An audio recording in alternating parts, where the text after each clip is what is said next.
नागपंचमीच्या दिवशी सोशल मीडियावरती एक व्हिडिओ प्रचंड प्रमाणात व्हायरल झालेला आहे। अनेक लोकांनी या व्हिडिओचं कौतुक सुद्धा केलेलं आहे। चॅनलवरती नवीन असाल तर MM मराठी न्यूजला जरूर सबस्क्राइब करा।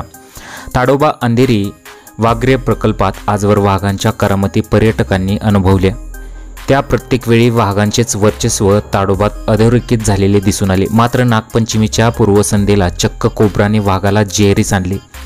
ताडोबा अंधेरी वाघरे प्रकल्पाच्या गावा क्षेत्रात सध्या वाघरे पर्यटनाला सुट्ट्या लागलेल्या आहेत। एक वेळ वाटले की कोब्रा वाघाला दंश करणार आणि एक वेळ वाटले की वाघ कोब्राला त्याची शिकार करणार। त्यामुळे पर्यटक देखील श्वास रोखून हा सर्व प्रसंग पाहत होते।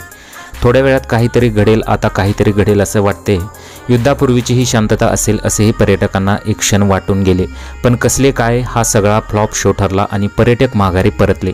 ताडोबा अंधेरी वाघरे प्रकल्पात वाघाने केलेल्या शिकारीचा थरार अनेकदा पाहायला मिळतो, पण कदाचित पहिल्यांदा वीरा वाघिणीचा बछडा आणि कोब्रा यांच्यात थरार रंगता राहिली। मात्र नागपंचमीच्या पूर्वसंध्येला पर्यटकांना वाघासोबतचे कोब्राने देखील दर्शन दिलेले आहेत। सध्या सोशल मीडियावरती हा व्हिडिओ प्रचंड प्रमाणात व्हायरल होत आहे।